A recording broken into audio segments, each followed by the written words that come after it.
Shalom and good evening, everyone.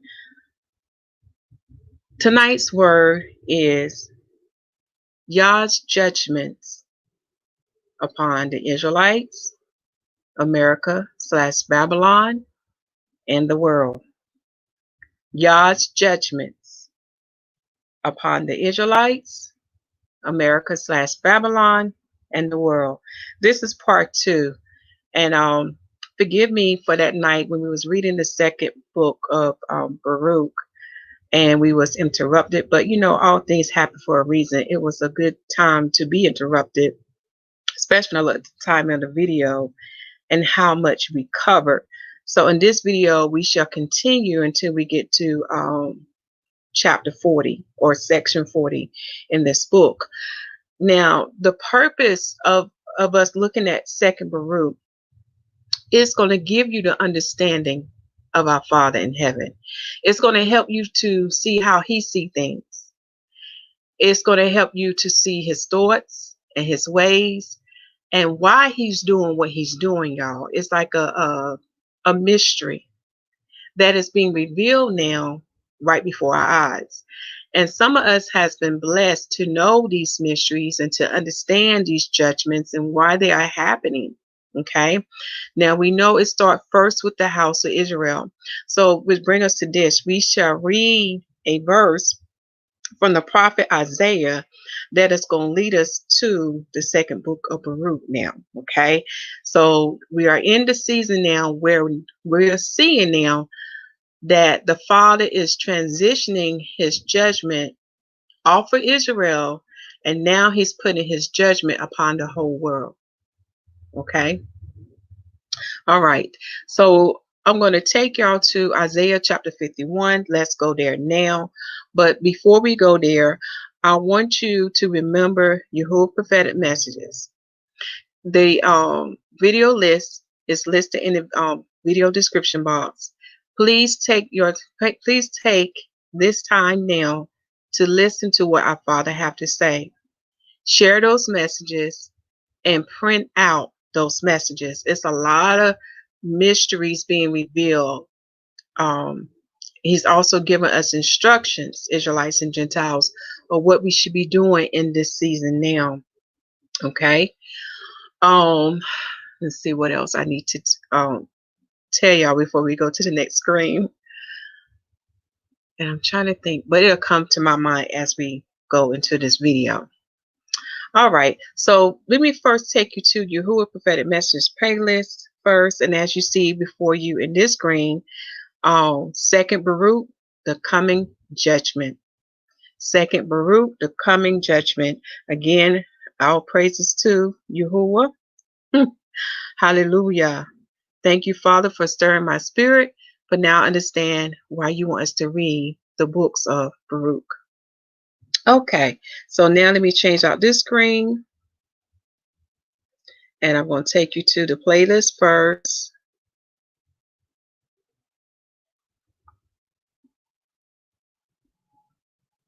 For those who are new. In the video playlist, I know there's some other videos listed, but the most important videos I want you to watch are the first 7 videos. And in those first 7 videos, you can print out what is said in those videos. And what I have found that when you hear it, and when you can see the words, and when you can touch the paper, you can grasp what the Spirit is saying unto you. He has a message that he has given directly to the 12 tribes of Israel. He also has a message that he has given directly to the 10 tribes of Israel. He has a message to the bride, and you will find that in I'm Coming for You. That's a part 1, part 2. He also has a message for those who want to know about heaven. One of our sisters was taken to heaven in the spirit, just like as John was saying, just as the apostle John, who was one of the disciples of the Messiah, just as he was taken in spirit to see some divine things, so was our sister Cassandra. Also, there was a brother who was allowed to see what would happen on the day of judgment. And the day of judgment I'm talking about, this is dealing with when our Father judged everyone on that day. And that's dealing with Revelation 20. And you can hear what his testimony is on what the Father showed him. It has titled Urgent Warning. God showed this man the judgment day. Okay. And that is basically it in the playlist. There's other videos, but right now, because of the season we are in, those are the most important videos I need for you to watch. Okay. Now I'm going to change this screen out. Okay. And now we're going to go to Isaiah chapter 51 as our opening verse. This is the appetizer.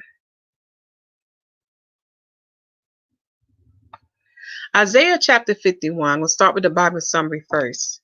An exhortation after the pattern of Abraham to trust in the Messiah by reason of his comfortable promises, of his righteous salvation and man's mortality. The Messiah by his sanctified arm defendeth his from the fear of man. He bewaileth the affliction of Yahushua and promised deliverance.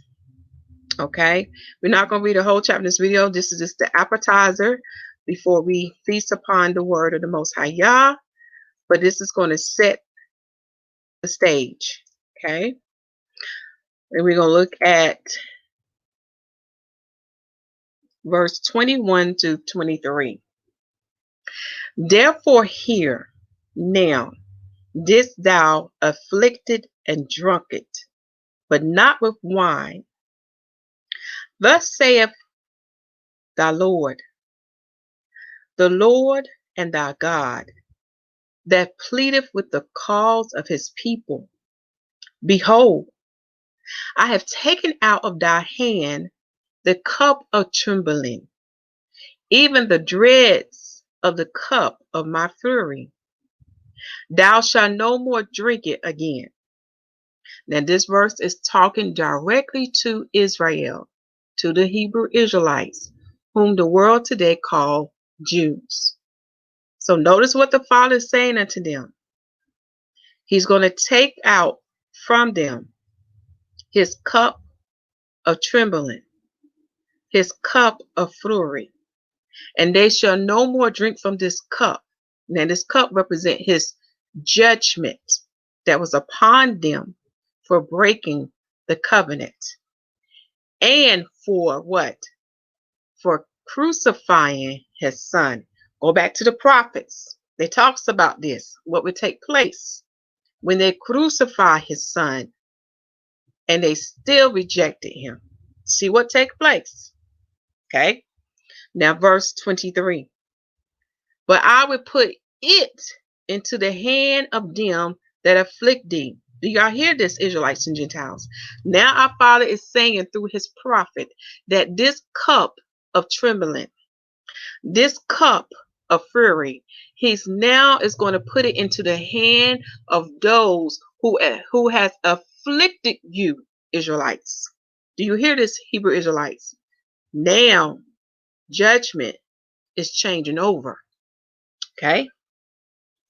Which has said to thy soul, bow down that we may go over. And thou hast laid down, and thou hast laid thy body as the ground, and as the street to them that went over. So those who are continuing to oppress us, now where we in the time now, the Father is turning, what's the old saying we have? There's something doing with the shoe, but I can't remember it right now. But now the Father is turning the judgment now over to the whole world, especially upon those who has afflicted his people now. Okay, we've seen that happen. And I want to thank my brothers and sisters for reaching out to me, sharing me about their dreams, their testimony, confirming unto us what we are saying is true. Do you hear me, Israelites and Gentiles? We are in that season now. Judgment is here. Our Father in heaven is visiting the earth, for Zion has fulfilled her affliction. The 400 years is up. For Tov is here. Tov represents 400. Okay. Let me scroll down so you can have those Bible precepts for Isaiah chapter 51. Okay. Oh, I forgot. I need to go to my other screen so I can see y'all comments.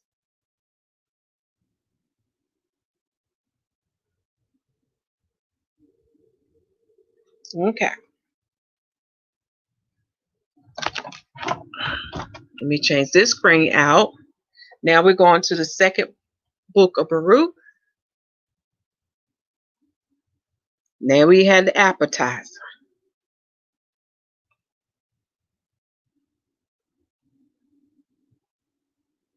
But first, before I begin, I need to take the banner off so it won't be a distraction. Okay.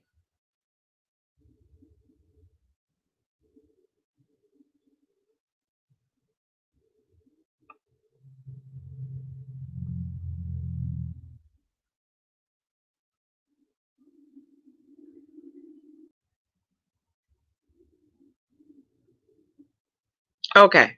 Then we got the banner off. Now, the reason why you're seeing this screen, I want to show you how to get to the second book of Baruch. Now, the link is listed in the video description box. That's directly to it.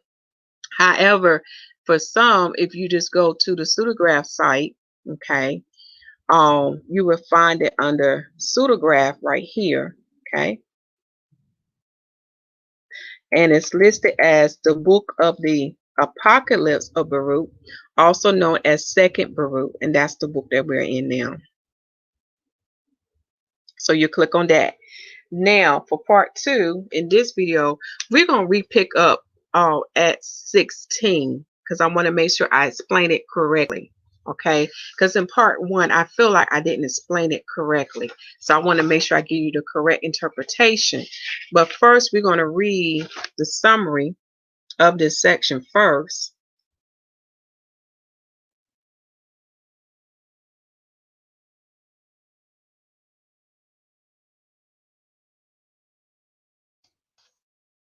I'll have this a little bit. We start at section 14-19. So the summary of this section says, the righteousness of the righteous has profited neither them nor their city. So the righteous of the righteous has not profited neither them nor their city. In other words, even though there was righteous there, it did not prevent our Father's judgment coming upon Zion. Okay, it did not prevent our Father's judgment from keeping them out of captivity.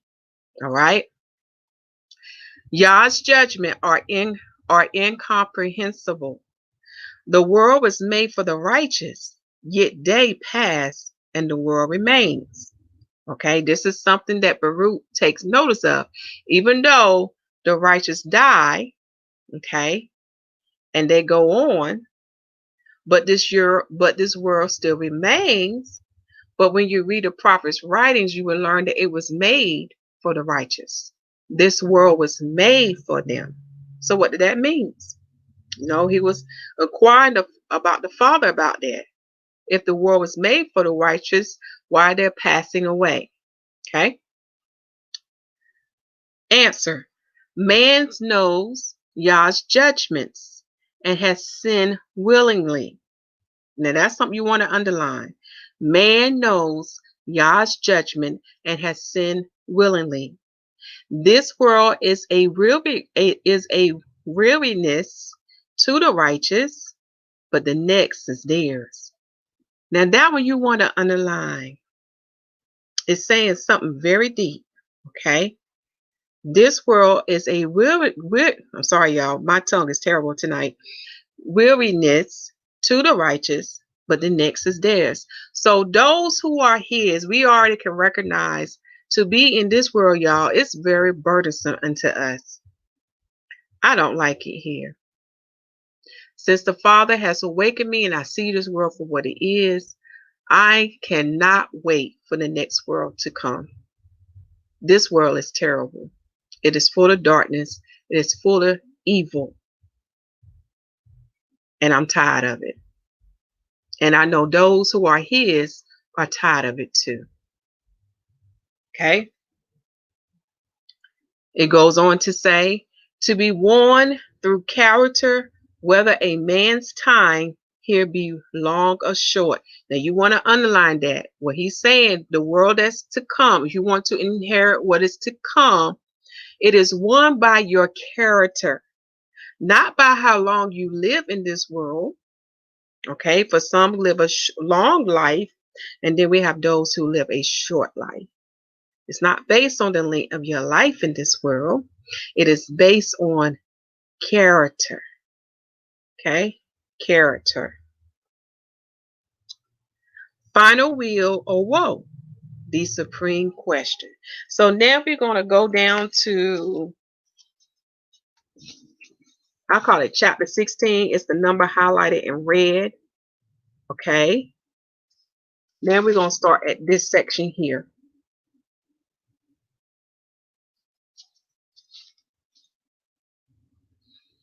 And I answered and said, O Lord, my Lord, lo, the years of this times are few and evil. Who is able in his little time to acquire that is which is measureless? So with this question right here that Baruch is answering, I believe in the first part of the video, I feel in my heart I didn't give you the right interpretation.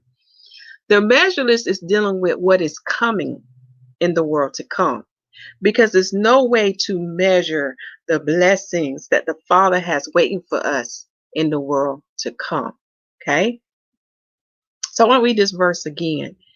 And I answered and said, O Lord, my Lord, lo, the years of this time are few and evil. And that's true. We can see the evil in this world, and we can see how time has picked up so much. As is written in Mathew 24, for the elect's sake, he shall shorten time. Okay. And who is able in his little time to acquire that which is measureless? So he's asking, how can we acquire this in the time that we are given to live in this world? Okay. Verse 17. And YAHUAH answered and said unto me, with the most high account is not taken of time, nor a few years.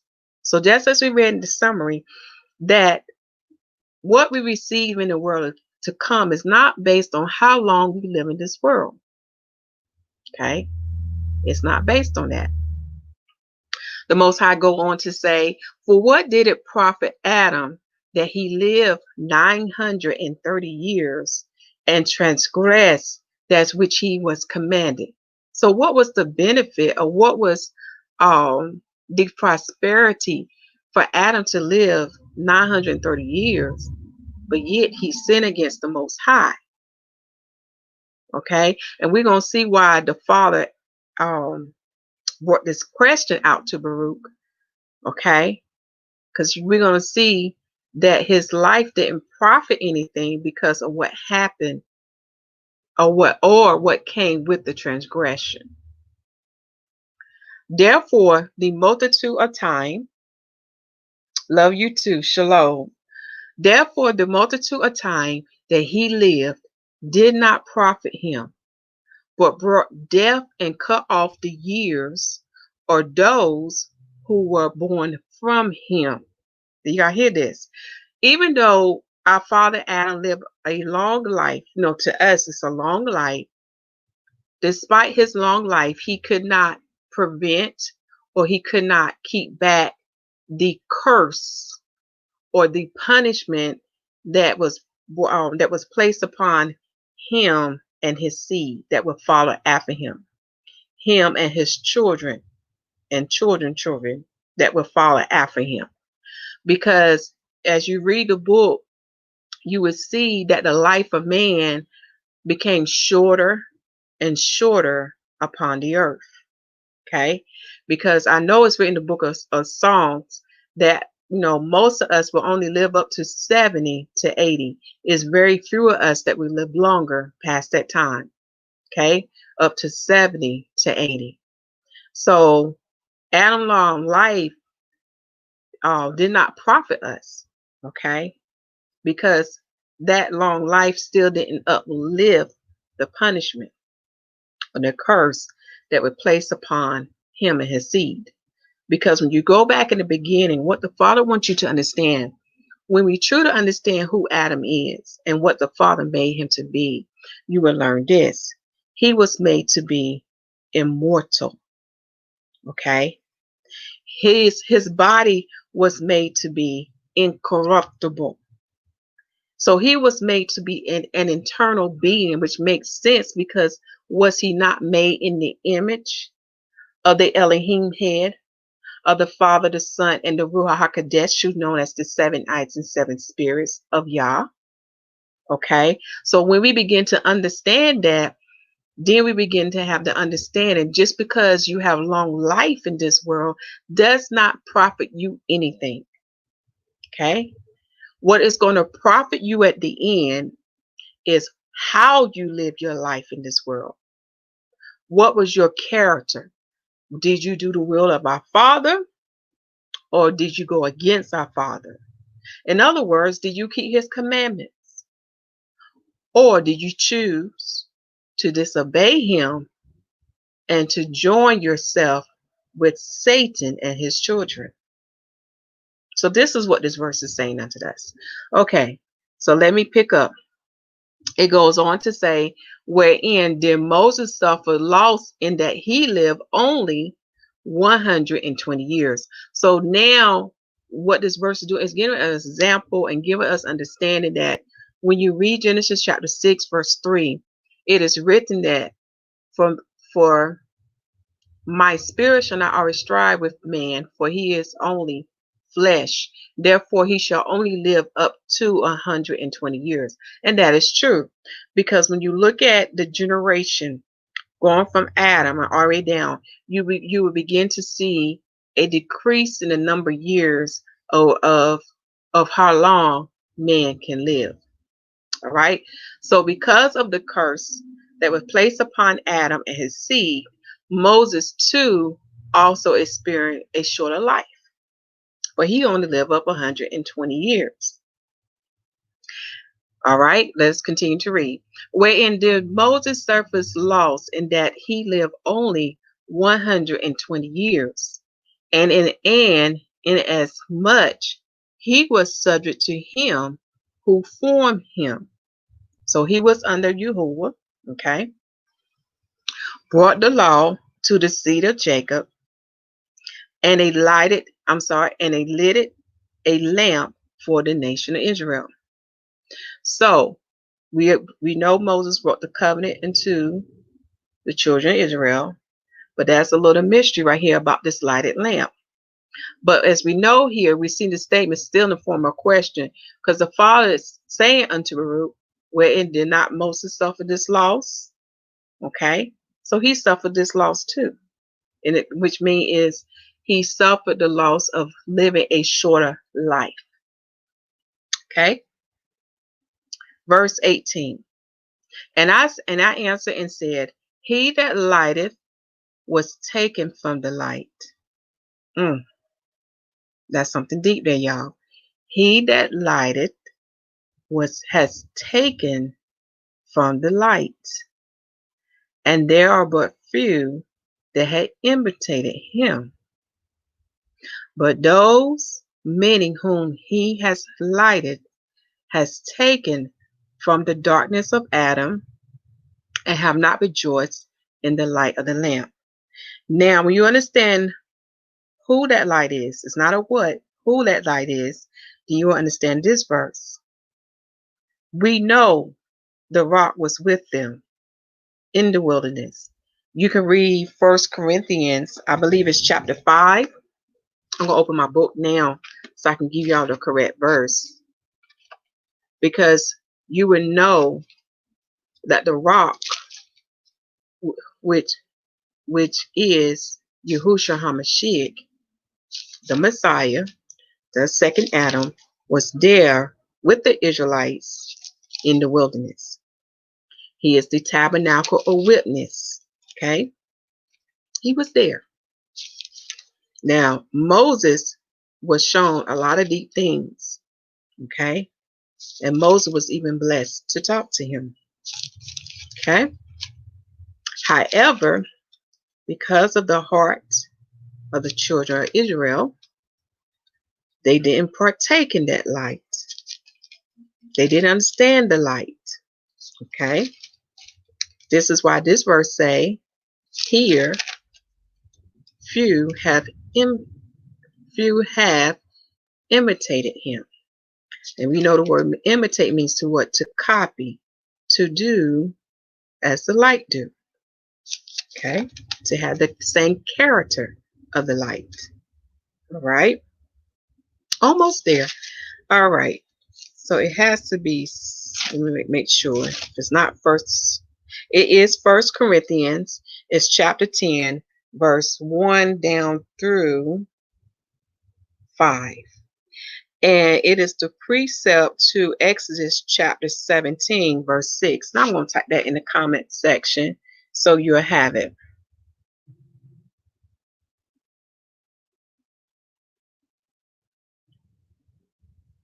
Okay.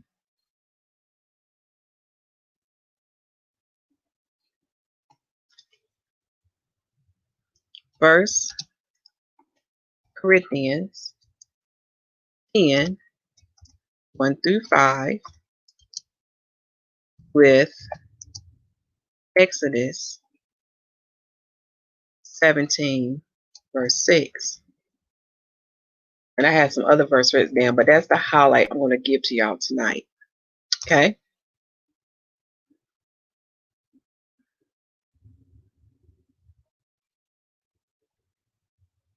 I also have written down here my notes to understand more about that light. And I do need to type this out for you. I want you to read 1 John chapter 5, then John chapter 1, John chapter 9, verse 5, and then Psalms chapter 119, verse 105. Okay. To understand about that light. It goes back to Genesis 6:3. It goes back to the day when our Father created Adam. Okay.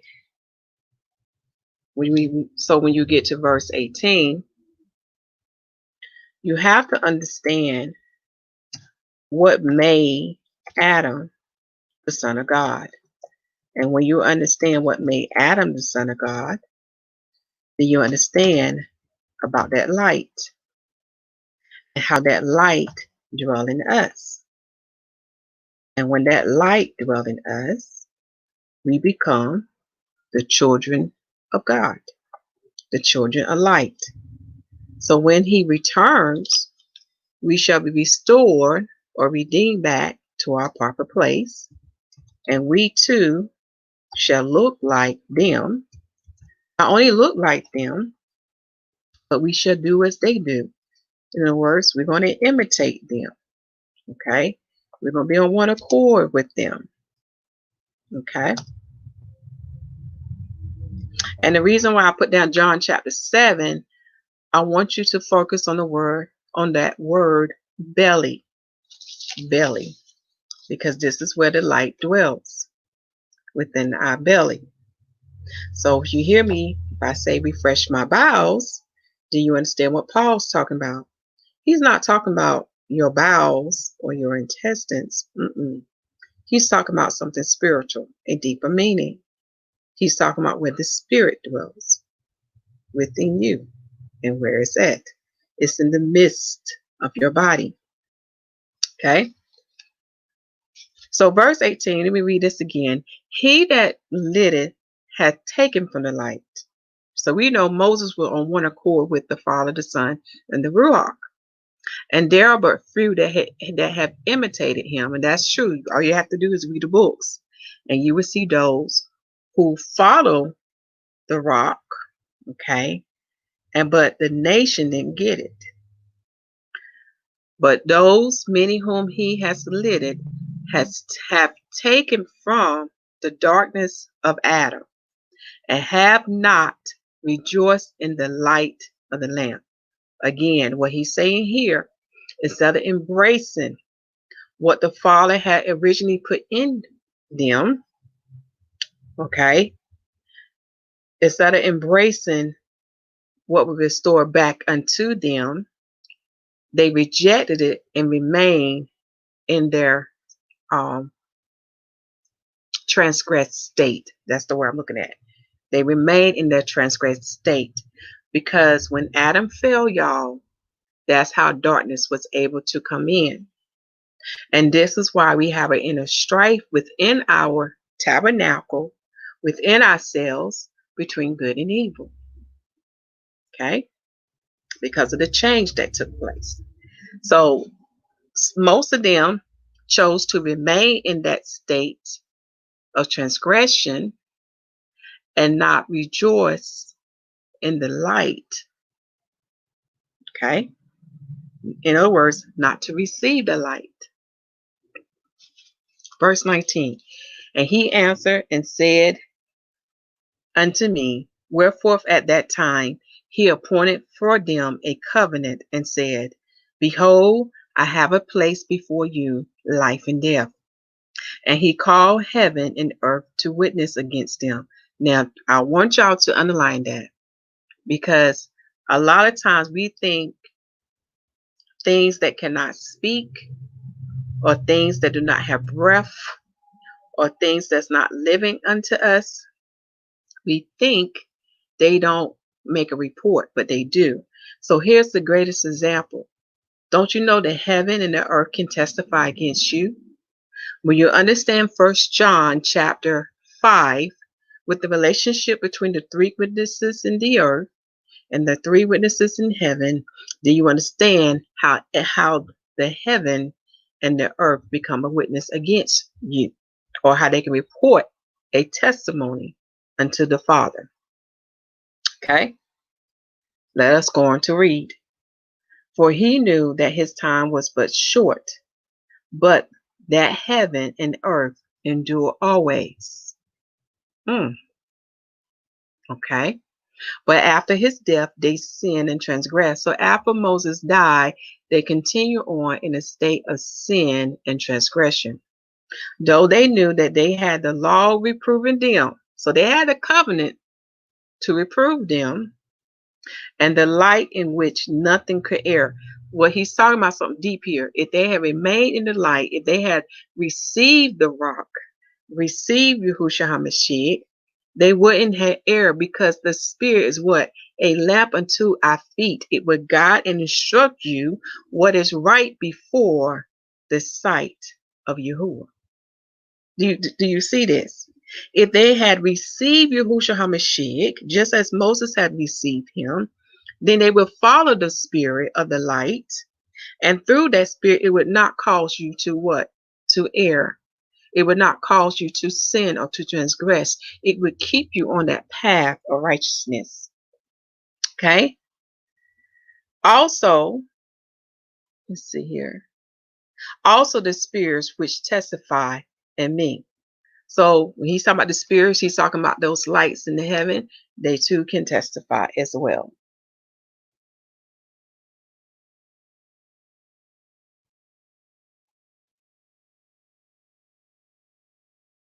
I am reading your comments, but let me get through the lesson, because we have a lot of material to cover, and I will come back to some of your comments. I can't say I can address all of them tonight, but I will come back to some of them. And thank you, Psalms. Okay, verse 4. Now regarding everything that is, it is I that judge. Oh my goodness, Father is speaking now. So he says, I that judge. But do not you take counsel in your soul regarding these things, nor afflict thyself. Do y'all hear this? YAHUAH is telling Baruch, do not keep worrying about these things. Do not afflict your soul, okay, because of these things. Nor afflict thyself because of those which have been.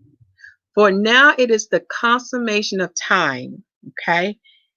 It is the completion of time, y'all, that should be considered, whether of business or of prosperity or of shame, and not the beginning thereof. Because if a man be prosperous in his beginnings and shamefully entreated in his old age, he forget all the prosperity that he had. So what he's saying, if you are prosperous in the beginning of your life, that means successful, whether you have life or possessions or whatever, things that are delighted you, okay? But in the end, to come in your old age, to have, to go through, what's the word? To go through hardships.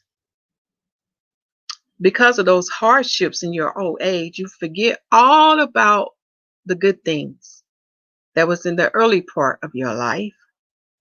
For then, at that time, only thing you would know is what? Evil. Okay? So it doesn't benefit anything.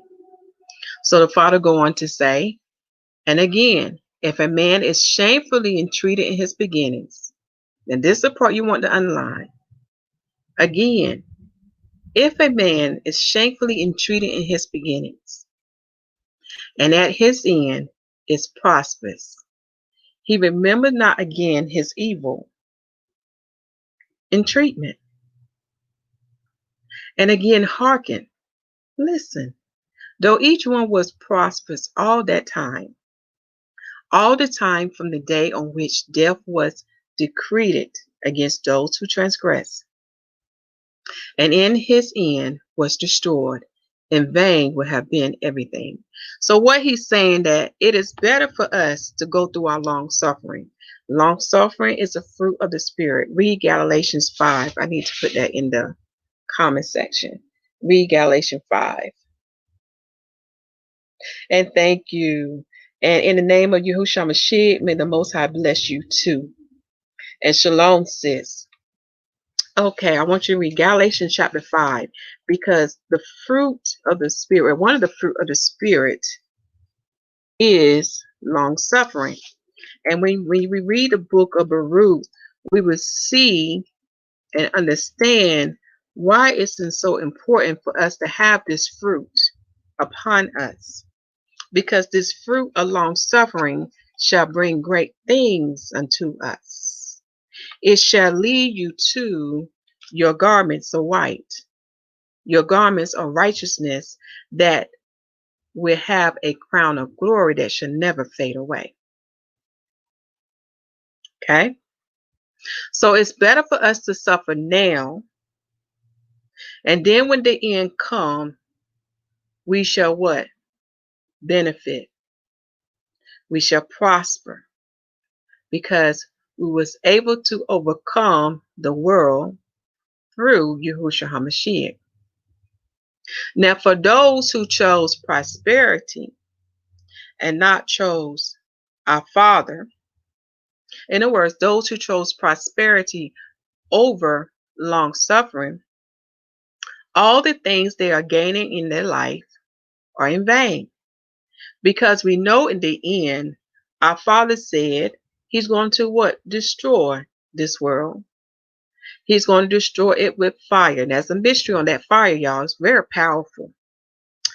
But he's going to destroy the world with fire, not with water, but with fire. And I noticed the thing about fire when I was researching about fire. I learned that when you burn something, is to bring forth a newness. A newness is to come, or a new beginning is to come. This is why it has been prophesied unto us that He will bring forth a new heaven and new earth. So in His kingdom to come, everything would be anew. New heaven, new earth, even His people, even the language, even the name. So everything would be anew.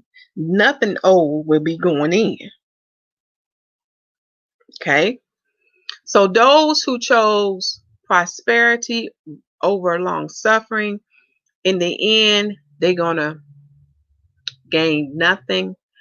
It's going to lead them to a path of death, torment for eternity. Okay. And they're going to look at their whole life, with their past life, and they're going to say, I did all this stuff for nothing. It was in vain. It's going to be destroyed.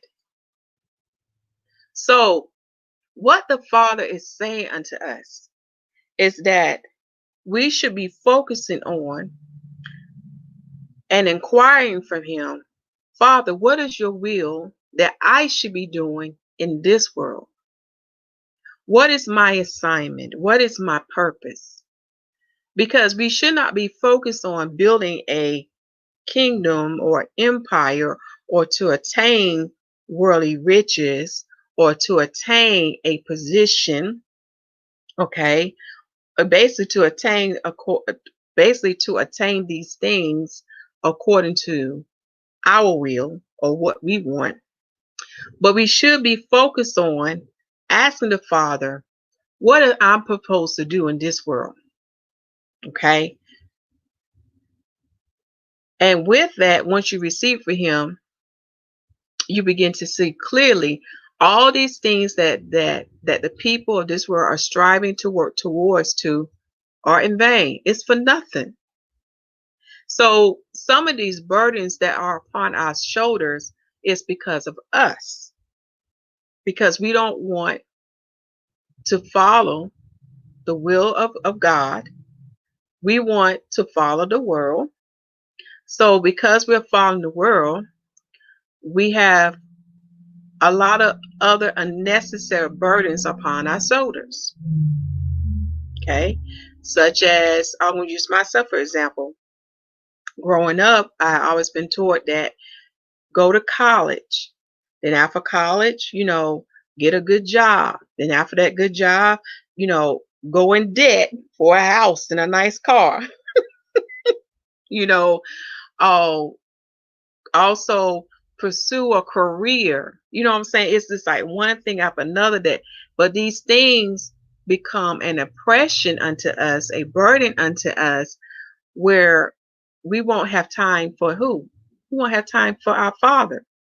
Then we won't have time for the assignment that He has given us, because we have bogged ourselves